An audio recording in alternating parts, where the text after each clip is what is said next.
1 Co okay, 1 Corinthians.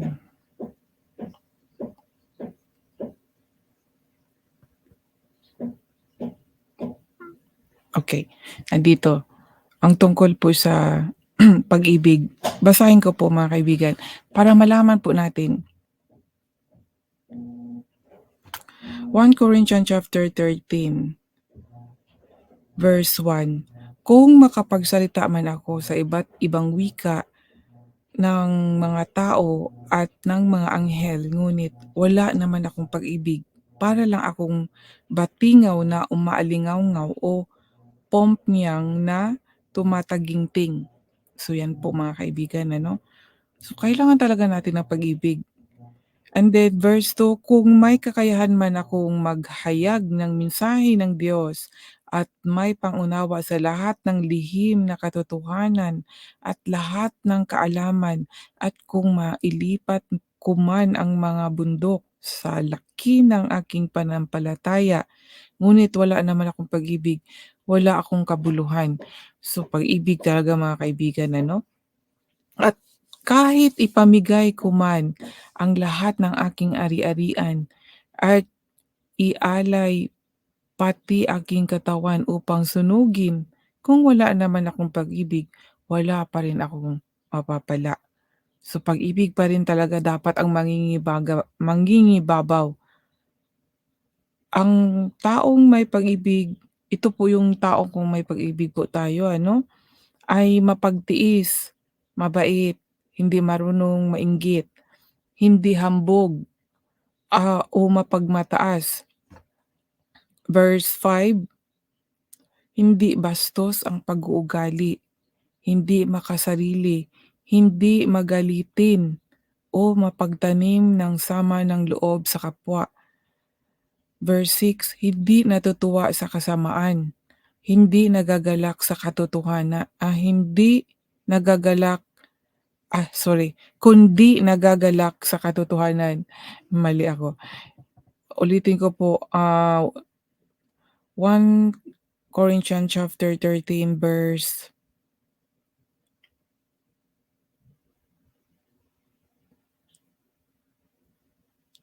2, nasaan na ba ako nun? Verse 6. 1 Corinthians chapter 3 verse 6, hindi natutuwa sa kasamaan, kundi nagagalak sa katotohanan. Verse verse 7, matiyaga, laging nagtiwala, laging may pag-asa, at tinitiis ang lahat.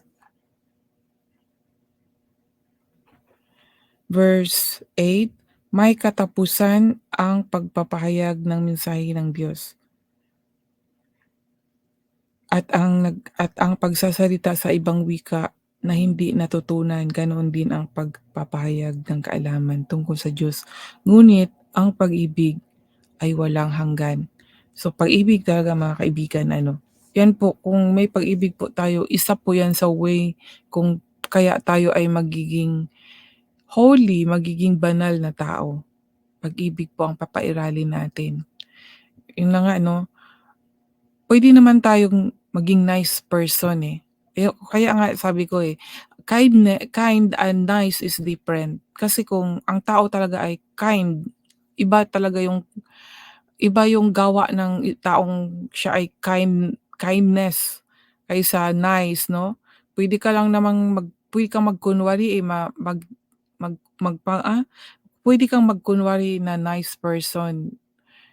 Puwedeng basta you can do nice way kaysa kindness, 'no, kind person. Kasi kahit na ang taong siya talaga ay tunay na kind person, siya ay kahit na inaapi ay marunong pa rin siyang magpatawad. Ayan po yung pagkakaunawa ko. Example like Jesus Christ, 'di ba?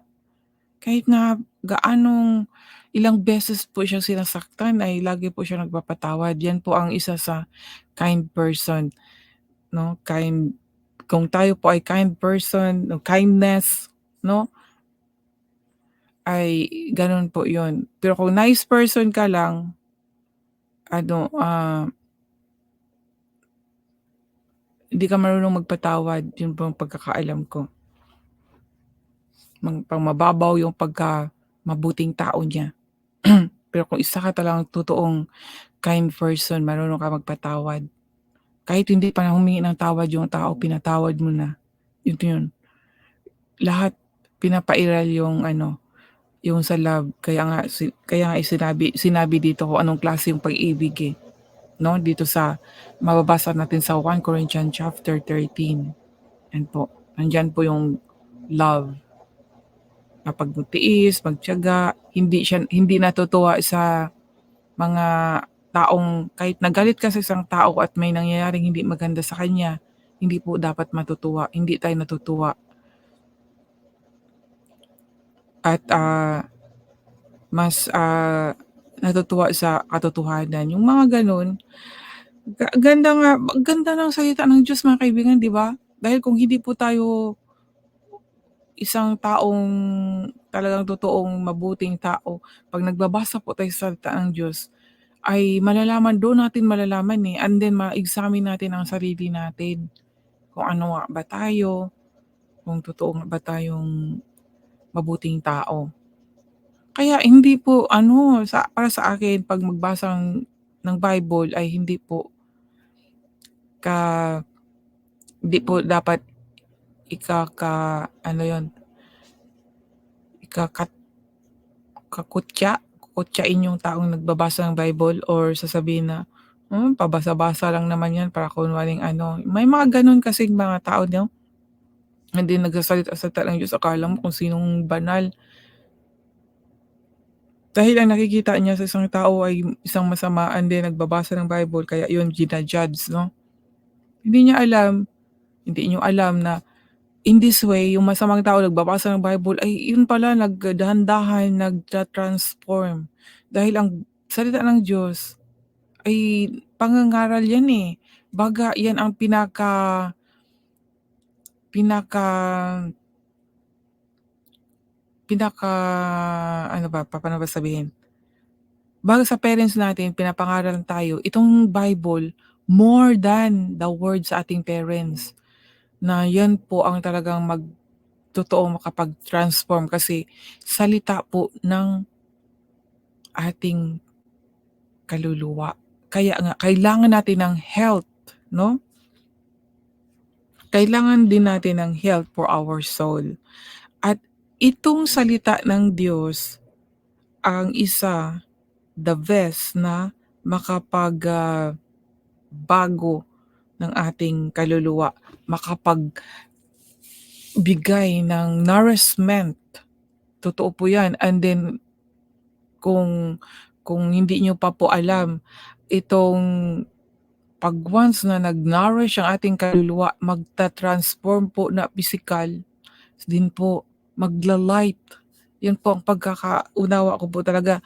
Siyempre 'no, kung ang ating kaluluwa ay walang wala pang pagbabago, nagwo-work in darkness, palagay natin masamang tao pa 'no.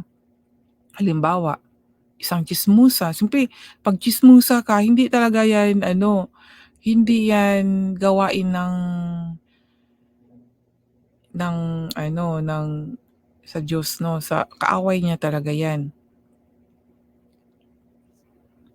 Lalo na yung mga tsini-tsismis ay puro mga pag-iinggit, kasiraan ng kapwa. Mabuti sana kung tsismis ay yung good na may makukuha ka. Pero kung kasamaan, dadagdag pa yun sa kabigatan ng kaluluwa. Kaya kailangan po natin once na itong ating kaluluwa ay nag-nourish 'no, nagkaroon um,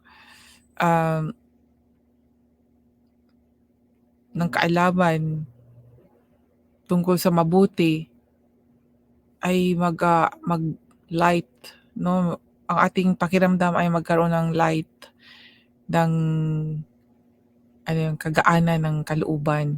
And then siyempre dahil magaan yung kalooban, 'di ba reflect po yun sa ating physical body, sabi nga naman aura, "Uy, ang ganda ng aura mo ngayon." Kasi may happiness sa ano, pero iba yung kung joy talaga more than 'no, may joy sa ating puso, naggagalak po ang ating kaluluwa, more po na mag-transform, light po pati sa ating mukha. Magkakaroon po ng mga ngiti na hindi mo po ma-describe kung ano yung feeling na yun. Kaya yung mga wrinkles, isa yan, mawawala po yan dahil mapapalitan po yan ng liwalas sa mukha. Yun po yun mga kaibigan kasi kung meron pong galit sa puso, sa isipan, tingnan niyo po 'di ba may mga hiwa-hiwa dun, kumukunot yung noo, nahati. Yan po yun, observe ako kasi mahilig ako mag-observe mga expression ng mga mukha, eh. Mga tinitingnan ko po ng mga aura-aura, sabi nga nila. Basta mahilig po akong mag-ano niyan. Tingnan niyo po yung mga bata, 'di ba wala silang problema, ano po yung mga ano nila, 'di ba yung mukha nila ay parang maaliwalas, yung mga mukha ng bata. Pero siyempre makikita mo talaga sa ano, sa bata, eh, kung ano yung ano niya, kung ano yung naramdaman ng kalooban niya. Kung nagugutom siya, 'di ba, umiiyak siya at kung merong siyang galit talagang nakasimangot siya. Pero kung masaya siya, 'di ba, nakangiti. Yun yun, mga expression na yun mga kaibigan, kahit tayo ay matanda na, yung ating kaluluwa po ay 'pag nag na-transform po dahil marami po siyang alam sa salita ng Diyos, pinapakain po natin ng salita ng Diyos, ay magbabago po tayo pati sa ating pisikal. Kaya magkaroon po tayo ng ano, not only happiness but joy. So kailangan din natin sa spiritual natin na needs yung faith, 'no? Love, faith, and joy. And then dito sa temporal naman, ang pangangailangan lang natin ay yung financial security, 'di ba? At yung health natin sa ating body. Pero ang health natin sa ating body, si Lord pa rin mga kaibigan, eh. And then relationship, 'no? Minsan 'pag wala ang Diyos sa buhay natin, yung relationship natin sa kapwa natin ay iba din. Ewan ko ba, kasi sa karanasan ko kasi mga kaibigan, eh, nung talagang masabi ko na na wala pa yung Diyos sa buhay ko, na totoong tumatawag ako sa kanya pero ibang-iba talaga na meron talagang Diyos. Pati relationship ko po sa tao, dahil nag-work po yun sa pamilya ko, kahit sa trabaho ko. Pero nang meron na talagang Diyos, iba, na-amaze po talaga ako. Sa trabaho ko ibang-iba na po, basta ibang-iba at sa pamilya ko, may kaibahan na rin. Nawala na yung galit ko 'no, dahil siyempre may takot na sa Diyos, may pag-ibig na, pina-practice ko na yung pag-ibig. Kasi dati nung may nagtiwala nga ako ng may Diyos nga, alam ko may Diyos, pero yung tiwala ko ay not the same talaga. Yung tiwala ko ay masasabi ko na hindi kagaya ng tiwala ko talaga ngayon, na whatever happened talagang nandiyan kay Lord pa rin ako talaga magtiwala. Dahil siya lang talaga yung, Diyos na magtutulong pa rin sa akin. Kung wala siya ay lalo talaga akong malulugmok, ma-fall into ano, basta something. Pero iba talaga na may Diyos kasi yung trials ay panandalian lang and then laging na-overcome dahil may Diyos po talaga. Doon natin makikilala ang Diyos, eh, na sa pagsubok natin dahil 'pag hindi po tayo bumitaw, ma makita natin na meron pa ring overcome, meron pa ring Diyos talaga na tutulong sa atin at ma-amaze po tayo doon. Kaya yung problem natin ay panandalian lang po 'yan mga kaibigan. At dito sa mundong ito, hindi po wala pong ano, wala pong time na walang trials. Kahit sino may trials 'yan. Makikita natin diyan minsan sa ating mga social media nakita natin na happy yung mga pino-post nila. I don't think so na 100% deep inside kung wala po silang mga, problemang dinadala. Minsan kasi kina-cover na lang po nila yung problema nila deep, yung secret problem, kina-cover na lang nila kunwari para happy tingnan ng mga tao ang kanilang buhay. Pino-post nila ay yung mga magaganda lang, pero yung mga masasama hindi na po nila pino-post, 'no? Kasi yung pride at saka ego ayaw nilang malaman ng tao yung totoong nangyayari, 'yan. Kaya mga magaganda lang inaano, 'di ba? Kaya pero we don't care about that. Ang sa akin lang naman kasi shine-share ko lang na unahin natin ang Diyos kasi at hindi tayo mahiya kung ano man yung na ating trials na naranasan, i-share pa rin. Kasi ako isi-share ko talaga kasi gusto ko mapakita sa mga tao na may maraming pagsubok ngunit may Diyos pa rin. Siya pa rin ang triumph sa buhay ko, na kahit ano bang mga pagsubok diyan na naranasan ko na kahit na dito sa social ay na-scam or whatever, pero nandiyan pa rin ang Diyos, nagsasalita pa rin ako. Kaya nung ano nga, nung time na na-scam talaga ako sabi ko, "Lord, ikaw lang naman ang sinasalita ko. Bakit nangyayari sa akin ito, na-de-save pa rin ako." Pero parang nakakaano ba na, 'wag na lang kaya ako mag-share ng mga salita ni Lord? Parang nakakahiya naman, sinong maniniwala sa'kin? Pero sabi ko, "Ay hindi puwede. Kailangan continue ako mag-share sa salita ng Diyos kahit ganito pa yung pagsubok." And thank God 1 year na over na-overcome ko po. Ang ano po kasi doon, kung na-scam po tayo, yung nawala, mababalik naman yun. Pero yung emotional po sa buhay 'no, sa mind at saka sa feelings ko po, yun na po ang napakahirap po talaga. But I did not ask anybody to help me. I did not ask advice sa mga kaibigan, sa mga only God. I just talk to God, pero God help me.